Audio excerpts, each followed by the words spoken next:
سہیل صاحب یہ تعلیم سے ریلیٹڈ پروگرام ہے، تو ہم یہاں سے شروع کرتے ہیں کہ آپ کی تعلیم جو ہوئی، شروع میں آپ کی تعلیم ہوئی اور پھر آپ نے بہت جلدی عملی زندگی میں قدم رکھ دیا، اس کے بارے میں ذرا بتائیے۔ تعلیم میری پاکستان کی جو سے نا دیکھیں، میری تعلیم بسم اللہ الرحمن الرحیم، میں شاہدرہ کے رہائشی ہوں، تو وہاں سے ہی گورنمنٹ ہائی اسکول شاہدرہ سے ہی میں نے مڈل، پھر اس کے بعد ہائی اسکول کے اس لیول پہ جا کے میٹرک کیا 1978 میں۔ اچھا، تو وہاں اسکول سے پھر میں نے ہاکی وغیرہ تھوڑی سی کھیلنی شروع کی تھی، تو تعلیم میری ادھوری رہ گئی۔ ٹھیک ہے۔ تو میں نے تو یہ سوچا تھا کہ میں گریجویشن کروں گا، ایئر فورس میں جاؤں گا یا پاکستان آرمی جوائن کروں گا، تو میں وہاں سے موو ہوا جب میٹرک کر کے، تو میں آیا ادھر اسلامیہ کالج سول لائن میں، تو دل نہیں لگتا تھا تعلیم میں، ہر وقت میں کھیلوں، کچھ کھیلوں، ہاکی کے لیے کچھ کروں، تو پھر تعلیم ادھوری رہ گئی۔ تو وہاں مجھے یاد ہے 1979 میں ٹرائل ہو رہے تھے پنجاب پولیس میں ہاکی کے لیے۔ اچھا، تو میں نے کیجول ٹرائل دیتے ہیں، میں نے ٹرائل دیا ہے، ریلوے پولیس لائن میں ٹرائل تھا وہ، تو وہاں میں سلیکٹ ہو گیا۔ جب میں سلیکٹ ہوا تعلیم کو، پھر میں نے بائے بائے کہہ دیا، پھر میں نے خیر مت کہہ دیا۔ نہیں، آپ اے ایس آئی بھرتی ہوئے تھے؟ جی سر، مجھے اے ایس اور آئی فرسٹ۔ آپ نے ہاکی کے میچ کس لیول تک کھیلے؟ ہاکی جو سی میں ایکچولی جب یہاں سے شروع کی، میں لاہور بورڈ سے انڈر 16 بھی میں سلیکٹ ہوا، انڈر 19 پنجاب کے لیے بھی میں سلیکٹ ہوا، اور الحمدللہ اس وقت میرے ساتھ جو بندے سلیکٹ ہوئے ویری فیمس ہمارے national heroes, Hasan Sardar was with me, Manzoor junior was with me, اور ہمارے اختر رسول صاحب ان کے چھوٹے بھائی دونوں، فاروق رسول اور خالد رسول، یہ سب ہم ایک بیچ میں تھے انڈر 19 جب میں سلیکٹ ہوا۔ اچھا، پھر آپ نے یہ سوچا جی کہ یہاں دل نہیں لگا، آپ ملک چھوڑ کے چلے گئے، تو آپ پہلے برطانیہ گئے؟ نہیں، دل والی بات نہیں تھی، دل میں لگ رہا تھا الحمدللہ۔ اچھا، سچویشن ایسی تھی کہ میں جب پولیس میں ہوا، ماشاءاللہ میں پولیس گولڈ کپ تک گیا، پولیس گولڈ کپ کھیلا میں نے، ہم لوز کیا ہم نے اگینسٹ پاکستان آرمی۔ اچھا، تو مجھے یہ تھا کہ میں ہاکی بیس میں پی آئی میں چلا جاؤں، یہ کسٹم میں۔ اچھا، تو پولیس کی مجھے تھی اچھا، مگر ڈفرینٹ میری سوچ تھی، تو وہاں مجھے چانس نہیں مل رہا تھا۔ تو میں نے اس وقت کے آئی جی صاحب کو کہا کہ پلیز آپ مجھے ایسا کریں کہ مجھے پروموٹ کر دیں، آپ مجھے سب انسپیکٹر رینک پہ کریں۔ تو منظور جونیئر صاحب بھی میرے ساتھ سیم تھے اس وقت، انہوں نے کہا جی ہاں مجھے یہ سب انسپیکٹر لیں گے تو میں بھی پولیس میں آؤں گا۔ اچھا، تو ہم اکٹھے بیٹھتے اٹھتے تھے، ایچ کالج میں بھی میں جاتا تھا حسن سردار صاحب کے پاس۔ تو پھر میں نے سوچا، میں نے کہا کہ پولیس تو اب پتہ نہیں کیا بنے گا، تو مجھے یاد ہے میں نے لاہور راول پنڈی میں آغا خان گولڈ کپ ہو رہا تھا۔ اچھا، تو وہاں جب میں نے ٹرائل دیے کھیلنے کے لیے، تو پھر مجھے سلیکٹ کیا گیا نیوزی لینڈ یا کینیا باؤنڈ کے لیے نیشنل ہاکی حصے میں۔ تو سلیکٹ میں ہو گیا، مگر وہ سلیکٹ ایسے کہ 18ویں نمبر پہ، اس میں کوئی پریکٹیکل نہیں تھا ایسی چیز کہ مجھے نظر آتی۔ اچھا، تو پھر میں نے 1980 میں سب کچھ چھوڑا ہاکی کو، تو میں نے کہا میں انگلینڈ چلا جاتا ہوں، کہ my most family was in England. تو 2 سال میں وہاں پڑھا مانچسٹر۔ اچھا، یہ بتائیے آپ کے دور میں بڑے ممتاز پولیس آفیسر ہوتے تھے، بڑے کمپیٹنٹ، تو کن لوگوں کو آپ کو دیکھنے کا یا ان کے ساتھ کام کرنے کا لیکن سب سے مین تو بڑے تھے اپنے آئی جی راؤ عبدالرشید صاحب، very great person, very smart man. جی جی۔ تو پھر میرے اپنے ہاکی ٹیم کے کیپٹن بھی تھے چودھری امین صاحب، اللہ بخشے، بڑے اچھے آدمی تھے اس وقت، ایس پی کینٹ تھے وہ۔ تو ذکاء الدین صاحب تھے، Munir Dar, very nice, yes he was there that time. بس اس طرح تھے جو لوگ۔ پھر میرے ساتھ جو سب انسپیکٹر اور اے ایس آئی تھے اس وقت جو تھے، وہ طارق حنیف صاحب ڈی پی او ریٹائر ہوئے ہیں اٹک سے۔ جی جی جی جی۔ تو ایک رشید صاحب تھے میرے ساتھ، عبدالرشید، وہ بھی ایس ایس پی ریٹائر ہوئے۔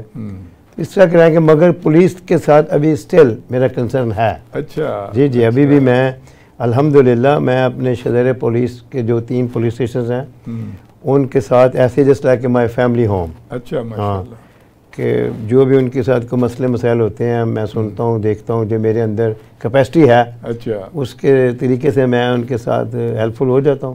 اچھا، یہ بتائیے کہ جب آپ برطانیہ تشریف لے گئے تو عام طور پہ ہمارے جو نوجوان جاتے ہیں انہیں بڑی ہارڈ شپ کا یعنی سامنا کرنا پڑتا ہے، کافی مشکل حالات ہوتے ہیں انہیں اپنا مقام بنانے کے لیے، تو آپ کن مراحل سے گزرے وہ ذرا بتائیے۔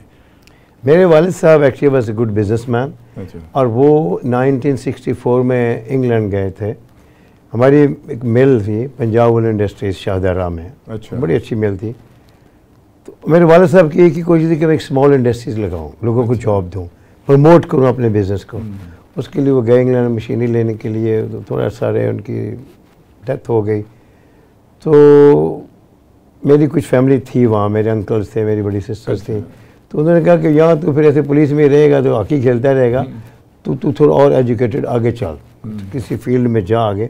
تو میری زمین بھی الحمدللہ گجرات میں ایگریکلچر وغیرہ. تو میں گیا تھا actually basically agriculture university join کرنے کے لیے, کہ میرا پلان تھا پولٹری کا ہیچری کا پروگرام بنانے کا, کہ میں کس طریقے سے ایک پولٹری, اس وقت پولٹری سسٹم نہیں تھا اس وقت, تو میرا خیال شاید اشاعت ناظری کسی کو پولٹری فارم کا پتہ تھا. تو میں گیا وہاں, ایڈمیشن لیا, پڑھا 6 مہینے سال. تو وہاں سے میں نے ہیچری مشین بھی لی, 1000 ایگز کرتی تھی ہیچ. تو وہ وہاں سے بھیجی یہاں گجرات, میری زمین ہے, شادی والے گاؤں ہیں, وہاں لگائی. تو وہ بھی فیل ہو گئی, تو وہ اتنا نہیں تھا ایکسپیرینس لوگوں کو. تو پھر میں وہاں سال ڈیڑھ یہ پڑھتا رہا, ہاں مانچسٹر کالج میں ہی. تو وہاں سے چھوڑا تو پھر بزنس کی طرف چلا گیا. تو آپ کا بزنس میں نے اس وقت ٹیکسٹائل کا شروع کیا تھا, بوٹیکس وغیرہ بنائی, 1-2 بوٹیکس بنائی. کہ اوبیسلی اس وقت میرے پاس اتنے فنڈز بھی نہیں تھے, اتنا تو پیسہ نہیں تھا نا. میں بات کروں 1982 کی, تو جیسے جیسے کر کے چھوٹی سی بوٹیک بنا دی ایک, الحمدللہ. تو بڑا اللہ نے مدد کی, چلی بزنس وہ بڑا اچھا ہوا. تو پھر اس سے چلتا رہا سلسلہ یہ سالوں سال, 1 سے 2 بزنس میں نے وہاں. تو 1991 میں جب یہ برلن وال فال آؤٹ ہوئی, گری ہے ایسٹ اور ویسٹ جرمنی, یہ دوبارہ اکٹھے ہوئے, تو پھر وہاں بڑا چانس تھا بزنس کا ایسٹ جرمنی میں. تو میں آلریڈی ٹیکسٹائل بزنس میں تھا. تو پھر میں نے سوچا کہ میں جاتا ہوں, میں نے وزٹ کیا, لوگوں سے دیکھا, پوچھا. تو پاکستانی بھائی کچھ میرے جاننے والے تھے ویسٹ جرمنی میں, فرینکفرٹ میں. تو انہوں نے کہا جو آپ سامان لیا کریں وہاں سے انگلینڈ سے, تو بیچے لا کے یہاں. تو پھر آہستہ آہستہ پتہ نہیں move in to the East Germany side پہ. وہاں میں لے جاتا تھا سامان ٹرک بھر کے, تو جا کے لوگوں کو جو چھوٹے چھوٹے دکاندار سے ان کو دینا. تو یہ سلسلہ چل پڑا الحمدللہ. پھر جی چودھری سہیل اقبال چشتی صاحب, آپ بہت عرصے بیرون ممالک میں رہے. ایک بہت بڑا مسئلہ پیدا ہو گیا اسلاموفوبیا کا. وہاں پہ اسلام دشمن جو سرگرمیاں ہیں, وہاں کا جو انٹیلیجنشیا ہے یا وہاں کے جو سوچ سمجھ والے لوگ ہیں, وہ بہت ہی نیگیٹو پروپیگنڈا کر رہے ہیں اسلام کے بارے میں, جس سے پورے عالم اسلام میں ایک بہت تکلیف پائی جاتی ہے. اور جس طرح کہ انہوں نے کیریکیچر بنائے, انہوں نے کارٹون, نعوذ باللہ من ذالک الکلام, رسول اکرم صلی اللہ علیہ وسلم کی شان میں گستاخیاں کیں, تو اس سے کتنے جذبات مجروح ہوئے. تو آپ نے جب وہاں رہتے تھے تو جنرل پبلک کا ویسے کیا ایٹیٹیوڈ تھا؟ میں جس جگہ رہ رہا ہوں وہ Hamburg is main city, Berlin is the capital. جی, ہیمبرگ اینڈ برلن, اس کے مڈل میں آؤں. 200 kilometre from there, 200 kilometre from there, اسی سائڈ ہے جہاں میں رہ رہا ہوں.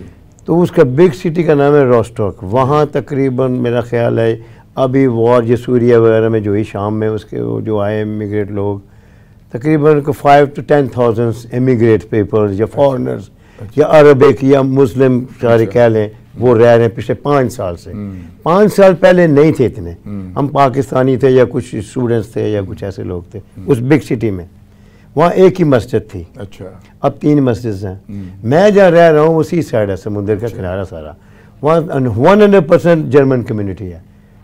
میں سنگل بندہ وہاں ہوں, وہاں مسجد نہیں ہے, کوئی بات ایسی نہیں.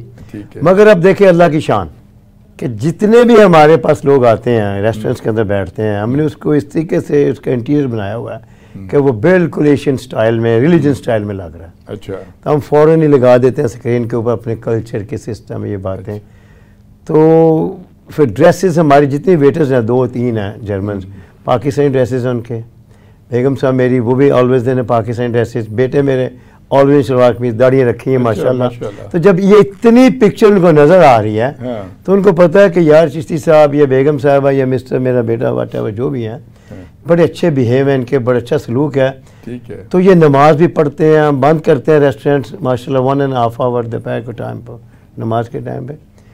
میری طرف سے یا ہماری طرف سے جتنی ہماری کمیونٹی ہے جرمنس کی وہاں 6-7,000 پیپل ٹاؤن میں, ویری ہیپی. اچھا, میں چرچ میں بھی جاتا ہوں, وہاں ایسا کوئی تعصب میرے ساتھ نہیں ہے. وجہ میں بتاؤں گا نا, میرے وجہ بتاؤں.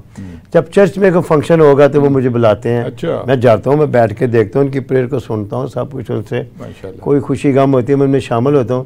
پھر میں وہاں جو اسپیچ کرتا ہوں میں وہ یہ کہتا ہوں کہ میں آئی ایم دا ایمبیسڈر, میں ایمبیسڈر ہوں اسلام کا, ٹھیک ہے نا, میں مسلمان ہوں, میں ایک انسان ہوں اور ایک مسلمان ہوں. پاکستانی کو چھوڑ دیں, آپ چھوڑ دیں میں کس نیشنل سے ہوں, اس کو دیں, I am the national from Allah سبحانہ تعالیٰ, میں اس کا بندہ ہوں, آپ اس کے بندے ہیں. آپ جب تک مجھ سے پیار کریں گے میں آپ سے پیار کروں گا. اور دوسری چیز ہے کہ ہمیں دیکھنا ہے کہ جہاں بھی آپ جائیں, یہ سنت رسول ہے صلی اللہ علیہ وسلم, کہ جس کنٹری جس ملک میں آپ جاتے ہیں ان کے قانون کو آپ اپنائیں, کرنا پڑے, قانون کو مت توڑنے کی کوشش کریں. بالکل ٹھیک ہے. ان کی اگر کوئی چرچز, کوئی مندرز, کوئی ٹیمپلز, کوئی بھی ایسی پریئر جگہ ہے اس کی بھی آپ نے لک آفٹر کرنی ہے. جب آپ اپنا اس نے سلوک آپ کا اچھا ہوگا, ملنا اچھا ہوگا, تو وہ کیا کہیں گے یہ مسلمان ہے, تو کم چانس ہے پھر وہاں. مگر وہ رائٹ ونگ, فنڈامنٹلسٹ, یہ بدماش لوگ, یہ تو ہر جگہ پہ ہے نا. یہ پیارے آقا صلی اللہ علیہ وسلم کے وقت میں بھی تھے. جی بالکل, صبح کو مسلمان, شام کو کافر, یہ تو اس وقت بھی تھے. تو سب سے بڑا دکھ وقت آیا وہ کربلا میں بھی آیا. اس سے بڑا نہ تھا پہلے نہ کو ہوگا. تو اگر انہوں نے تکلیفیں مسلمانوں نے مسلمانوں کو دیں, تو اگر کافر ہمیں یورپ میں دے رہے ہیں کوئی مسئلہ, تو صبر کرنا چاہیے ہمیں. آپ سوچنا چاہیے کہ ہم نے کیا کیا ہوا پہلے. اب ہمیں کیا کرنا ہے کہ زیادہ سے زیادہ اچھا لباس پہنیں, اچھی بات کریں, کوئی کرمنلٹی نہ کریں, کوئی فراڈ نہ کریں, کوئی دھوکہ نہ کریں. پھر تھوڑے سے انلیمیٹڈ لوگ رہ جائیں یا چھوٹے سے رہ جائیں گے, وہ طبقہ ہمیشہ ہی رہے گا. مگر مجھے اپنے اسلام کو دکھانا ہے, بولنا نہیں. مجھے پریکٹیکل کر کے دکھانا ہے کہ یہ مسلمانوں میں زندگی جو ہے وہ. تو الحمدللہ سر, اب دیکھیں کہ ایک ہندو اسٹوڈنٹ تھا ہمارے پاس, تو وہ میں دیکھتا تھا, یہ بس 23 years old, وہ دیکھتا تھا کہ یہ سب نماز پڑھنے شروع کر, میرے پاس افغانستانی ہیں لوگ, کام کرتے ہیں عربی کے ہیں, تو ماشاء اللہ اس کو آہستہ سے ہمیں تبلیغ کی, آج وہ بھی مسلمان ہے. میرے بیٹے کی جو بیوی, میری بہو, شی واز دی کرسچنس. میرے ایک دوست ان کی ایک ہی بیٹی تھی, اس کو میں نے تبلیغ کی, شی از کم ٹو اسلام, ابھی عمرہ کر کے آئے ہیں ماشاءاللہ وہ. تو جب یہ ساری چیزیں ہیں تو یہ پریکٹیکل ہوا ہے, میری باتوں سے کچھ نہیں ہوا. باتوں سے کچھ نہیں ہوا, جو کام کرنا ہے یہ ڈو اٹ پریکٹیکل. بالکل ٹھیک ہے. اچھا چوہدری صاحب, آپ یہاں پہ بہت سماجی کام کرتے ہیں. الحمدللہ. جس وقت زلزلہ آیا آپ پاکستان میں موجود تھے یا وہاں سے؟ نہیں, اس وقت میں جرمنی میں تھا. آپ آئے, تشریف لائے؟ جی میں نے اس وقت اسی وقت دیکھے میرے اس آپ نے وہاں پہ فنڈ ریزنگ کی یا یہاں تشریف؟ نہیں, میں جب یہ زلزلہ آیا اس وقت میرا بزنس اتنا اسٹرانگ نہیں تھا. یہ 2000 کی بات ہے پرانی, تو تھا بزنس میں چھوٹے لیول کا تھا. تو میں نے اسی وقت نا جو ہمارے لوکل نیوز پیپرز تھے ان میں ریا اشتہار وغیرہ لوگوں سے کمیونٹی میں بات کی کہ میرے ملک میں یہ آفت آئی ہے تو پلیز ہیلپ می آؤٹ. تو اللہ کا شکر ہے کہ وہ لوگوں نے میری بڑی ہیلپ کی. اچھا. ڈاکٹرز نے مجھے میڈیسنز دی, باکس بڑے بڑے بنا کے. میرا خیال اباؤٹ اس وقت ہم اچھے پیسے ریز کیے. تو میں وہاں سے لے کے تو وہ آیا فرینکفورٹ کارگو میں نے اس وقت بھی میرا وہ ہاکی کا ٹائم میرے ساتھ کر گیا کہ وہ اسٹیشن ماسٹر جو تھے وہ میرے ہاکی کے ٹائم کے پلیئر تھے, اس وقت دوست تھے. تو آپ وہاں سے شفٹ نہیں کر سکتے تھے اپنے ساتھ لگیج اتنا ہیوی, یا کارگو میں جائے. تو ان کی مہربانی سے خیر میں لے آیا, جو کچھ تھا یہاں لایا شہزادہ میں. یہاں سے مجھے جیو ٹی وی والوں نے کہا, اے آر وائی کے سلیمان صاحب مجھے یاد ہے, ان کا بھی مجھے فون آیا کہ ہم اکٹھے مل کے کیمپ کرتے ہیں. تو میں نے کہا نہیں سر ایسا نہیں ہوگا. تو آرمی سے میرے تعلقات ہیں الحمدللہ, پیار محبت کرتے ہیں میرے سے. ایبٹ آباد میں, پشاور میں ان سے لنک نکالا, انہوں نے کہا سر آپ آئیں. تو میں وہاں گیا, راولا کوٹ جا کے ہم نے کیمپ لگایا. تو اس کی ویڈیوز وغیرہ ہیں, میں کبھی آپ کو بھیج دوں گا, دیکھنا. کیا حالات دیکھے؟ بہت برے. میں جب میں نے کیم اوور ہیئر, میں سڈنلی آ گیا تھا 2-3 weeks آفٹر. تو جمعے کا دن تھا جب میں وہاں موو ہوا, تو وہاں ادھر آفٹر شاک مجھے اچھی طرح یاد ہے. تو وہاں کیمپ لگا ہوا تھا کیوبا کا, فرانس والوں کا, جرمنی والوں کا, دوسری کنٹریز کا. تو مجھے وہ آپریشن تھیٹر میں لے کے جاتے تھے, دکھاتے تھے بچوں کا آپریشن ہو رہے ہیں ان کے زخموں کے. Very bad situation. اتنا تھا ایسے لگ رہا تھا کہ جیسے سارا پاکستان فلاپ ہو گیا. ایک راولا کوٹ بالا کوٹ نہیں, ایسے تھے حالات, سڑکیں بھی ٹوٹ رہی ہیں, بڑی مشکل سے وہاں پہنچے ہیں. مگر میں اللہ کا شکر ادا کرتا ہوں جی, انسانیت نے، اس میں کوئی بھی نیشن کوئی بھی ریلیجن نہیں تھی، انسانیت نے میری ہیلپ کی، ہم نے مل کے انسانوں کی ہیلپ کی. وہاں کتا گھوڑا کھوتا تو نہیں نے آگے سے ہیلپ کری. انسان میں ابھی بھی جذبہ ہے، پاکستانی قوم میں بہت جذبہ ہے، انتہا سے زیادہ. مگر یہ انتظار کرتے ہیں کہ المیہ ہو تو پھر ہم اٹھیں. It's too late. اس سے پہلے اٹھیں. بالکل پہلے. ان کے پاس وسائل ہیں، ان کے پاس جرت ہے، ایمان ہے. میں نے کہا بھرا پڑا خزانے سے یہ ملک. نہیں تو یہ آپ سمجھتے ہیں کہ لیڈرشپ کا فقدان 100% کہ ہماری جو لیڈرشپ ہے وہ بڑی معذرت کے ساتھ کہ کرپٹ لیڈرشپ ہے. ساری دنیا جانتی ہے کہ ہمارے جو سیاسی رہنما ہیں اور وہ انہوں نے کوئی سسٹم بننے نہیں دیا. دیکھیے 75 سال سے ہم اسی عذاب میں ہیں کہ ہمارے یہاں جو جس کو کہتے ہیں کہ تفاوت بہت زیادہ ہے، امیری اور غریبی بڑھتی جا رہی ہے. 50% لوگ جو ہیں وہ پاورٹی لیول سے نیچے جا چکے ہیں، بنیادی سہولتیں نہیں ہیں. 8-10 لاکھ بچہ اس سال ملک چھوڑ کے چلا گیا پڑھا لکھا، کوئی روزگار نہیں ہے. تو اس وجہ سے اس کو آپ کیا سمجھتے ہیں؟ آپ کے تعلق سیاست سے بھی رہا ہے اور آپ نے الیکشن لڑا جو کہ اگرچہ آپ ہار گئے، لیکن آپ نے بہرحال آپ نے اپنے حلقے میں یہ بات تو بتائی نا کہ جو بھی حلقے کے مسائل ہیں، ہارنے کے باوجود بھی آپ اس میں اب بھی کام کر رہے ہیں، لوگوں کے مسائل دکھ درد میں شریک ہوتے ہیں. تو ہماری کیسے لیڈرشپ کیسے ٹھیک ہوگی؟ آپ کا کیا خیال ہے؟ دیکھیے the leadership means not a leader of the prime minister of Pakistan اور پریزیڈنٹ آف پاکستان اور the chief minister of Punjab. یہ میں ان کو لیڈرشپ نہیں کہتا. لیڈر ایک گھر میں باپ، لیڈر ایک ماں ہے، لیڈر ایک بڑا بھائی ہے 3 چھوٹے بھائیوں کا، لیڈر ایک استاد ہے، لیڈر ایک پولیس آفیسر ہے جو کھڑا ہوا ہے آپ کے پولیس اسٹیشن میں.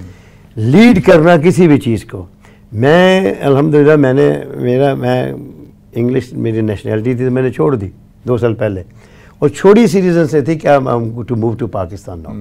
وہ کہتے ہیں نا کہ جیسے وہ کشتیاں چلانے والی بات ہے طارق بن زیاد کی. میں نے کہا کہ میں نیشنلٹی رہے گی نا تو پھر میں 3-4 میں راج جاؤں گا تو پھر ناسا ہوں گا. تو میں نے نیشنلٹی جب ڈراپ کی تو مجھے بڑا اس کی جرمنی کی نہ انگلینڈ کی، اچھا میرے پاس جرمن انگلش نیشنلٹی، اچھا یو کے کی. وہ میں نے ڈراپ کی تو میرے بچوں نے کہا یہ آپ نے کیوں کر دیا ایسے، تو چھوڑو یہ ہوا. مگر میرے ذہن میں ایک ہی تھا to serve Pakistan, nothing else. I love my country, I live for Pakistan, I die for Pakistan. کچھ بھی نہیں. اب میرے پاس کوئی چانس نہیں رہ گیا. یہ میں خوش قسمت سمجھتا اپنے آپ کو، اس سٹیج کے اوپر اللہ نے جو مجھے موقع دے دیا. ماشاءاللہ. لیڈرشپ کو میں کبھی بھی کرپٹ نہیں کہوں گا، میں کہوں گا ہم لوگ کرپٹ ہیں. یہ نعرہ ہم نے بند کرنا ہے. وہ کھا گیا، وہ لوٹ گیا، وہ دیکھے کر گیا. بھائی جان گھر کے اگر چوکی تو ٹھیک ہوگا تو کوئی نہیں ادھر آ سکے گا. کیا خیال ہے؟ اپنے تالے بوئے اچھے طرح بند کر کے بہت تو کم از کم پھر اللہ تعالیٰ تمہاری حفاظت کرے گا. ہم ووٹ دے کے انہی لیڈروں کو آگے لے آتے ہیں، پھر انتظار کریں. پھر یو ڈیزروڈ اٹ. جو آپ نے بھیجا ہے وہ آپ نے کاٹنا آگے سے. میں نے الیکشن لڑا، آئی ایم سوری، میں معذرت کے ساتھ آپ نے 2 دفعہ ریپیٹ کیا کہ میں ہارا. میں الیکشن نہیں ہارا. اچھا. اس کی وجہ یہ ہے کہ میں جب یہاں آیا 2.5-3 سال پہلے پرماننٹ رہنے کے لیے، تو میں آئی بورن ان شاہدرہ. جس وقت میں پیدا ہوا اس وقت وہاں کیا تھا 50,000 کی بندے نہیں ہوں گے وہاں، تو اب تو لاکھوں میں وہ لوگ نہیں مجھے اتنا جانتے تھے. میں نے جب الیکشن میں حصہ لیا، کمپین کی، لوگوں سے ملا، ڈور ٹو ڈور گیا، کارنر میٹنگز ہوئی، جلسے ہوئے. اب لوگ مجھے 100% جانتے ہیں، مسٹر سہیل چشتی الحمدللہ. تو مجھے ووٹ جتنے بھی ملے میں بڑا ہیپی ہوں. مجھے پیار بڑا ملا، مجھے عزت بڑی ملی. صحیح بات ہے. دوسری چیز یہ ہے کہ ہماری کچھ پارٹیاں ہیں ان کا ہوتا ہے کچھ نہیں 99% کہ پیسہ ہے اب جیت جائیں گے. پیسہ اپنے ایسے پھینکا تو نہیں ہے کسی دیوار کے اوپر. پیسہ اپنے ہینڈ ٹو ہینڈ کسی کو دیا ہے نا، کسی کو. اگر آپ نے پیسے دے کے ووٹ لیے ہیں تو اب پھر آپ پلیز اپنے کھڑے لائنوں بھی رہیں گے اب ساری زندگی. آپ زندگی میں بلیم صرف اپنی کمیونٹی کو دیتا ہوں، اپنی نیشن کو دیتا ہوں. میں لیڈر کو جانتے ہیں، لیڈر ایک کیا کمیونٹی ہزاروں لاکھوں ہیں، کروڑوں ہیں. کروڑوں بندے مل کے ایک بندے کو نہیں ڈال سکتے تھلے. یار کیسی بات کر رہے ہیں؟ ایک بندہ اٹھ کے کروڑوں بندوں کو لتاڑ رہا ہے. ہمیں ٹھیک ہونا ہے، ہمیں دیکھنا ہے ہمارے رائٹس کیا ہیں، ہمارے دین نے ہمیں کیا بتایا، قرآن پاک میں کیا ہے، حدیث مبارک کیا ہے. دس سیاست ہم نے صرف بزنس بنا لیا. اچھا چوہدری صاحب، آپ دیکھیں آج کل گرمیوں کا بڑا شدید موسم ہے، لوگوں کو پانی کا جو ہے صاف پانی میسر نہیں ہے، اور اس کے علاوہ جو سفید پوش لوگ ہیں وہ کسی سے بھیک نہیں مانگتے، جھولی نہیں پھیلاتے. تو کوئی آپ اپنے علاقے میں آپ نے کوئی راشن جیسے ہوتا ہے رمضان شریف گیا ہے، اس کے علاوہ صاف پانی کے فلٹریشن پلانٹ ایسی کوئی آپ نے کام کیا ہے وہاں پہ؟ دیکھیں جی، پانی کا جو مسئلہ ہے نا ہمارے ملک کے اندر اسپیشلی جی بہت بری پرابلمز ہیں کہ اس میں ہیپاٹائٹس سی بڑی پرابلم، یہ صرف گندے پانی کی وجہ سے ہو رہی ہے. بچوں کو تو پتہ نہیں نہ ہوتا، وہ پتہ نہیں کہاں سے بیچارے پانی پی لیتے ہیں. بالکل. تو سب سے بڑی سٹیج بیماری کی جو جہاں سے بنیاد شروع ہوتی ہے گندے پانی سے. تو میرے پلان میں تو بڑی چیزیں ہیں، مگر میں سمجھتا ہوں یہ پانی والا اتنا ایکسپینسو پروجیکٹ نہیں ہے، اتنا کو آپ کو کوئی نہیں مسئلہ کہ آپ 10 بندوں سے پیسے اکٹھے کریں تو پھر.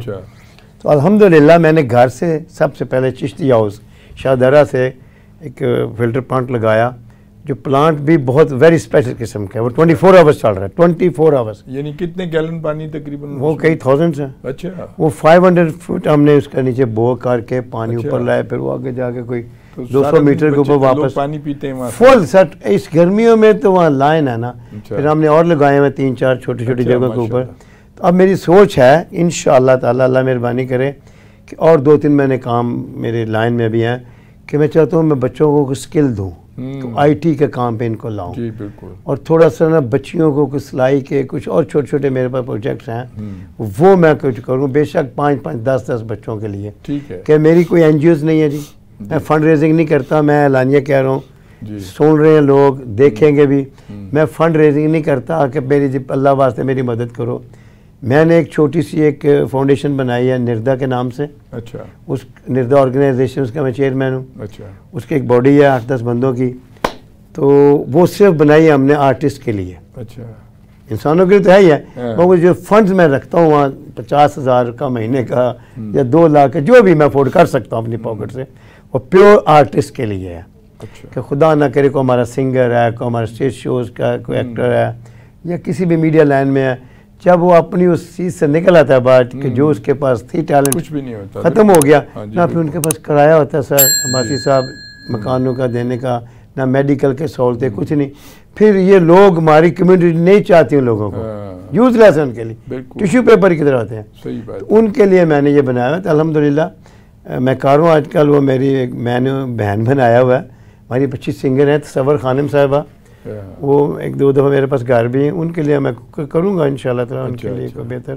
بہت شکریہ چوہے صاحب، آپ ہمارے پروگرام میں تشریف لائے، بڑا اچھا لگا آپ سے بات کرنا. بہت شکریہ. Thank you very much.